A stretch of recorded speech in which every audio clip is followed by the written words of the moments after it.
আজ আমরা আপকামিং পঞ্চায়েতের এক্সামের জন্য পঞ্চায়েত রিলেটেড ইম্পর্টেন্ট জিকে নিয়ে আলোচনা করব। তো ফার্স্ট কোশ্চেন কি বলছে, পঞ্চায়েতের কার্যবলী সংবিধানের কোন তপশিলে উল্লেখ করা হয়েছে?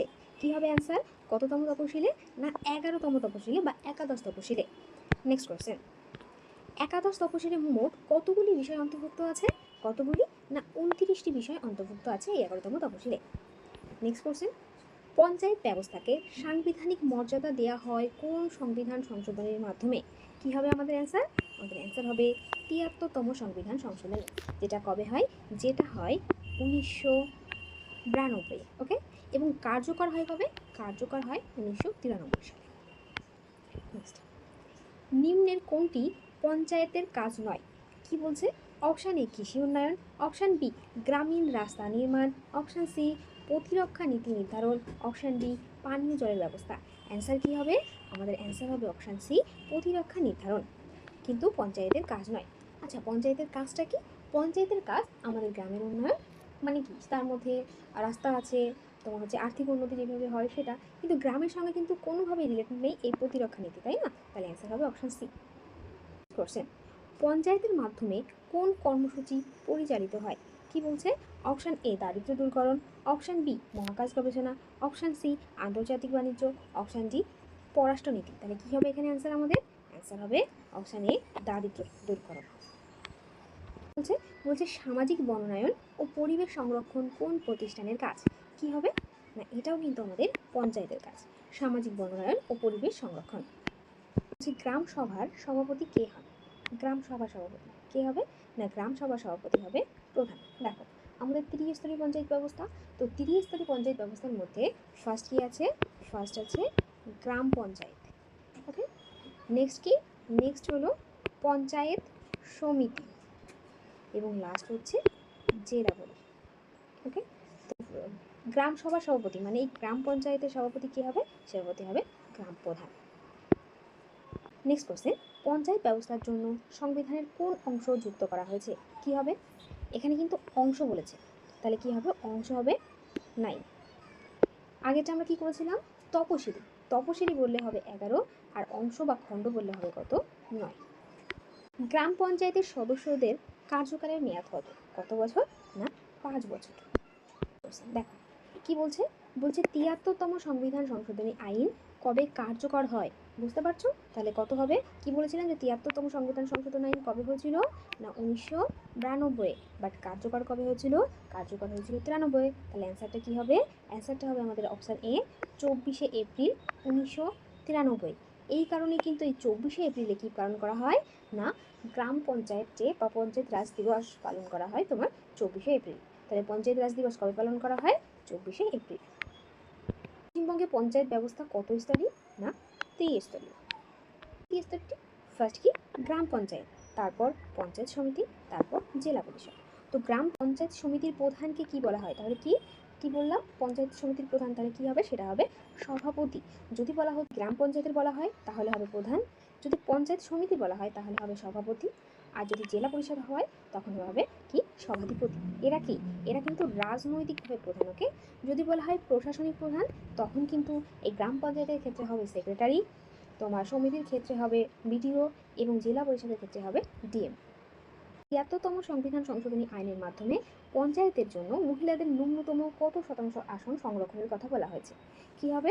না আমাদের অ্যান্সার হবে 33%। মহিলাদের জন্য সংরক্ষণের কথা বলা হয়েছে 73তম সংবিধান সংশোধনের মাধ্যমে।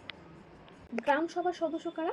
গ্রাম সভার সদস্য হবে গ্রামের সকল প্রাপ্ত ভোটার। ওকে, গ্রামের সকল প্রাপ্তবয়স্ক ভোটারই হবে গ্রাম সভার সদস্য। পঞ্চায়েত সম্পর্কিত সাংবিধানিক অনুচ্ছেদগুলির সীমা কত? না এই সীমা হলো 243 থেকে 243 ও পর্যন্ত। ওকে, এটা হলো পঞ্চায়েতের সাংবিধানিক আর্টিকেল। তাহলে অংশ বলে কি হবে? 9। আর্টিকেল বলে কি হবে? 243 থেকে 243 ও।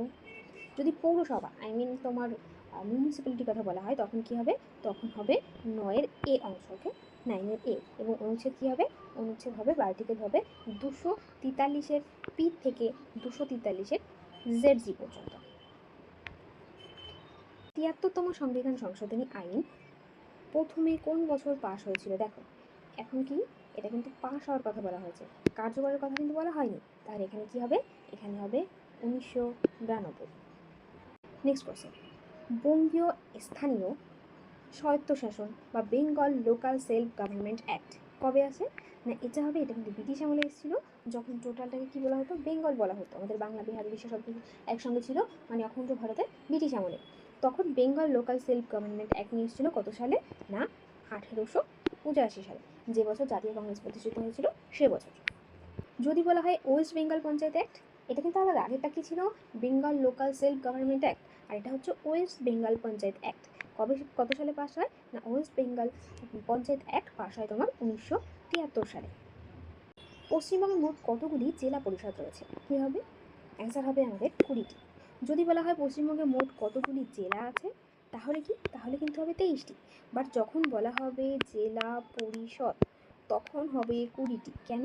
কারণ কলকাতা, দার্জিলিং এবং কালিম্পং এই 3টে জায়গায় কিন্তু কোনো জেলা পরিষদ নেই। ওকে, তাহলে অ্যান্সার কী হবে আমাদের? অ্যান্সার হবে 20টি। পশ্চিমবঙ্গে প্রথম ত্রিস্তরীয় পঞ্চায়েত নির্বাচন কবে অনুষ্ঠিত হয়? মানে ত্রিস্তরীয় পঞ্চায়েতে কবে নির্বাচন হয়, মানে ভোট কবে হয়? কী হবে? 1978 সালে প্রথম কিন্তু ত্রিস্তরীয় পঞ্চায়েত ব্যবস্থায় নির্বাচন হয়। নেক্সট কোয়েশ্চেন, বলবন্ত রায় মেহতা কমিটি কত সালে গঠিত হয়? বলবন্ত রায় মেহতা কমিটি গঠিত হয় 1957 সালে। ওকে, নেক্সট যদি বলা হয় যে অশোক মেহতা কমিটি কবে গঠিত হয়? না অশোক মেহতা কমিটি গঠিত হয় 1977 সালে।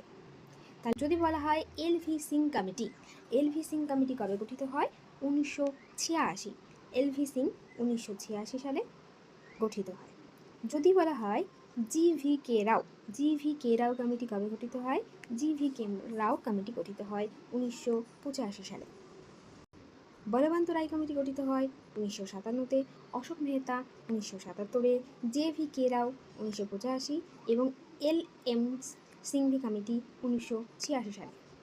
কোন কমিটি প্রথম ত্রিস্থায়ী পঞ্চায়েত ব্যবস্থার সুপারিশ করেছিল? কে হবে? না বলবন্ত রায় মেহতা কমিটি, সেই কিন্তু প্রথম বলেছিল ত্রিস্তরীয় পঞ্চায়েত ব্যবস্থা করতে। ওকে, কোন কমিটি পঞ্চায়েতকে গণতন্ত্রের ভিত্তি নির্বাচনের বর্ণনা করেছিলেন? কে? না এল.ভি.এম. সিং কমিটি। এল.ভি.এম. সিং কমিটি কিন্তু প্রথম বলেছিলেন যে এই পঞ্চায়েত রাজকে কি সংবিধানের আওতায় আনা প্রয়োজন। তাহলে কি? তাহলে প্রত্যেকটা রাজ্য বাধ্য থাকবে এই পঞ্চায়েত গঠন করতে। অশোক মেহতা কমিটি কত স্তরীয় পঞ্চায়েত ব্যবস্থার সুপারিশ করেছিলেন? না 2 স্তরীয়। কীভাবে মনে রাখবো?